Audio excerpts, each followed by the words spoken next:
irmão, minha irmã, sábado 25 de fevereiro, sábado depois das cinzas. Uma alegria estarmos juntos para a nossa homilia diária.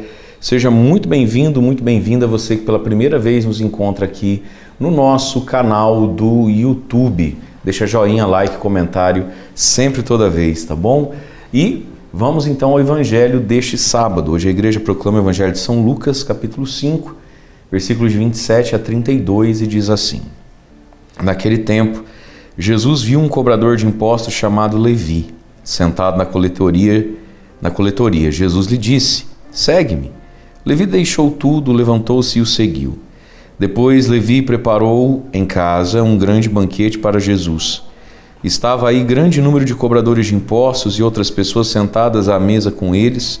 Os fariseus e seus mestres da lei murmuravam e diziam aos discípulos de Jesus: Por que vós comeis e bebeis com os cobradores de impostos e com os pecadores? Jesus respondeu: Os que são sadios não precisam de médico, mas sim os que estão doentes. Eu não vim chamar os justos, mas sim os pecadores para a conversão. Palavra da salvação, glória a vós, Senhor. Muito bem, irmãos e irmãs, hoje o Evangelho de São Lucas relata a vocação de São Mateus. Esse Levi também é um Mateus, autor do Evangelho. Jesus viu, um cobrador de impostos, ele tem nome.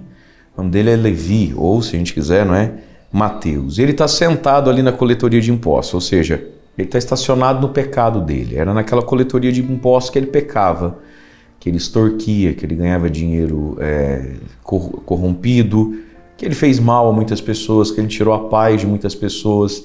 Era naquela coletoria de impostos que ele foi amaldiçoado por muitas pessoas, mal visto por muitas pessoas. Mas Jesus viu um homem. Ele é ser humano. Está na condição de pecado. Mas acima de tudo é um ser humano. E para todo ser humano existe a palavra de Jesus dizendo: segue-me, para você e para mim também. Talvez você está escutando esse momento aqui e você foi amaldiçoado por pessoas. Você foi criticado, você foi zombado, você foi odiado. Talvez você até tenha feito por merecer algo disso. Mas veja, para todos nós, Jesus nos vê e nos vê no mais profundo de nós e diz: segue-me. E aqui está, queridos, por mais caído que o ser humano esteja, por mais perdido que ele esteja, por mais dolorido que você esteja, por mais perdido, é possível hoje levantar, deixar tudo e apostar em Jesus, seguir Jesus, E é lindo a gente pensar que esse chamado de Levi, no Evangelho de Lucas, ele está sentado ali, enfim. O chamado de Levi é a sexta obra poderosa de Jesus no Evangelho de Lucas. Porque isso aqui é um verdadeiro milagre, que esse homem com uma palavra tenha se levantado e ido atrás de Jesus. É a sexta obra poderosa de Jesus no Evangelho de Lucas. Se você quiser até então o sexto milagre, apesar de não ser uma cura física. E aí quando a gente pega lá no livro do Gênesis, a sexta obra de Deus é a criação do homem e da mulher. E Deus criou o homem e a mulher e viu que era bom. Agora vem Jesus recriar o mundo, pela sua misericórdia, pelo seu convite à conversão. E o sexto portento que ele faz, que São Lucas quer anotar que ele faz, é levantar Mateus, Levi, dessa condição de pecado e fazê-lo seguir. E aí eles vão para casa, de Levi, de Mateus. Ele quer dividir isso, com as pessoas. Ele quer dividir isso com os seus conhecidos, ele quer dividir isso com os seus amigos. E aí entra uma questão. Quando a gente vê pessoas como Levi se levantando, indo a Deus, a gente pode às vezes cair no pecado da murmuração, pensa que me engana, até ontem, sei não isso aí, agora tá achando o quê? Nós somos ruins, Nós somos justiceiros com as coisas. Mestres da lei e fariseus começam então a murmurar e perguntar para os discípulos de Jesus: olha, por que vocês estão junto com gente assim? Foi lá na casa dele? Como é isso, Eles esperavam um Messias mais bravo, eles esperavam um Cristo mais vingativo. E Jesus então vai responder: olha, os que são sadios não precisam de médico, mas os que estão doentes. Eu não vim chamar justos, eu vim chamar pecadores para a conversão. Veja, Jesus, por tabela, à mesa de Levi, disse na cara do Levi que o Levi é pecador e doente. Jesus não muda o nome das coisas, mas ele convida. E esse é o convite, meus queridos, o convite da misericórdia. Nos levantemos, Vamos até o Senhor. E aí um sinal que isso está acontecendo em nós, que todos os dias a gente sente Jesus nos puxando, nos chamando para Ele, é a nossa capacidade de querer partilhar Jesus com as pessoas. Você vê aqui que a primeira coisa que o Levi fez foi fazer uma janta, chamar os amigos. Ele proporcionou um jeito das pessoas ficarem cara a cara com Jesus, né? Como ele tinha feito isso também.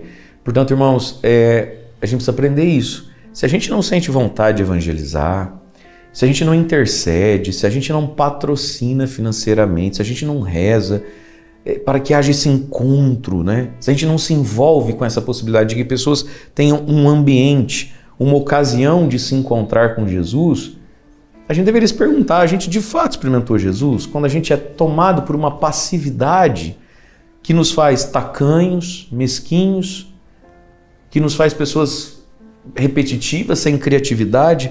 Olha que interessante, o Levi aqui, a primeira coisa que ele fez, primeiro, ele foi criativo.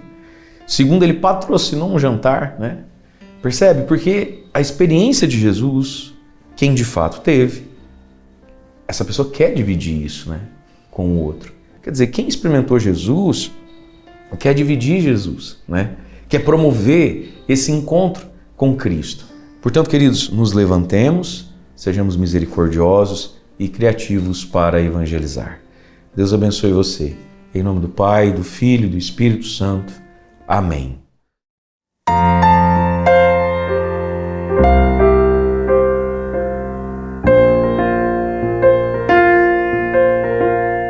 Jesus, na coletoria de impostos, chamou Levi, com a palavra firme, segue-me.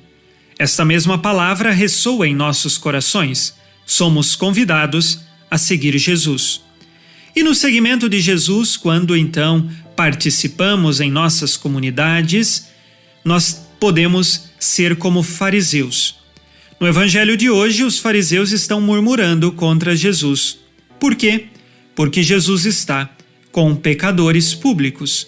Jesus está com aqueles que eram considerados impuros.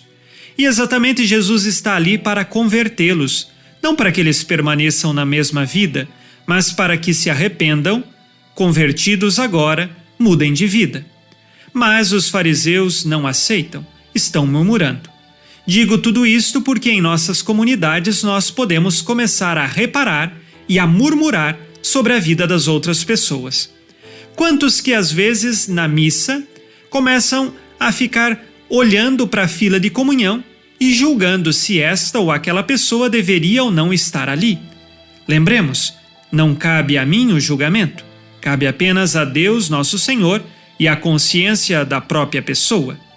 Às vezes eu fico julgando que esta ou aquela pessoa não deveria ir na igreja, porque faz tantas coisas erradas lá fora.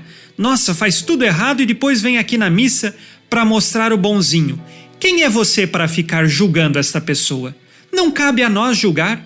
Se aquela pessoa faz tudo errado, é um grande pecador, mas está indo ali à missa, nós não devemos julgá-la, nós devemos rezar pela conversão dela. E é claro, se for possível, ajudá-la a mudar de vida, mas não ficar julgando, fofocando, comentando aos outros e ainda pior, às vezes ficamos criando desculpas para nós mesmos dizendo assim: eu não vou na igreja, porque senão eu vou pecar muito mais lá do que se eu ficar em casa, porque eu vou ficar reparando quem está lá. Não cabe você a ficar reparando em ninguém. Então senta no primeiro banco e olha só para frente. Não precisa ficar olhando para quem está na igreja. Chega primeiro para não ver as pessoas que chegaram na igreja e fica por último para sair. Pronto, você não vai ficar vendo ninguém que está lá. É preciso não tomar atitudes de fariseus, porque às vezes ficamos murmurando, fofocando, caluniando as outras pessoas. Às vezes o outro até pode estar no erro, mas a mim cabe rezar e, claro, ajudá-lo e corrigi-lo se for necessário, mas não ficar falando para os outros do erro da outra pessoa, não ficar julgando a outra pessoa. O julgamento cabe apenas a Deus, nosso Senhor. Que nós saibamos viver uma vida íntima com Cristo. Ele chamou Levi na coletoria de impostos e chama você hoje. Segue-me. Nós devemos seguir a Jesus. E o nosso seguimento se faz numa vida da graça, numa vida que está inteiramente mergulhada na oração, numa vida que quer amar a Deus sobre todas as coisas. Vamos agora, com você, fazer as nossas orações deste dia, pedindo ao Espírito Santo que nos ajude a fugir da murmuração, a fugir da fofoca, da calúnia e a assumir uma vida em Deus, uma vida na graça. E a bênção de Deus Todo-Poderoso, Pai e Filho e Espírito Santo, desça sobre vós e permaneça para sempre. Amém. Neste sábado, fique na paz e na alegria que vem de Jesus. Abençoado dia a você e sua família.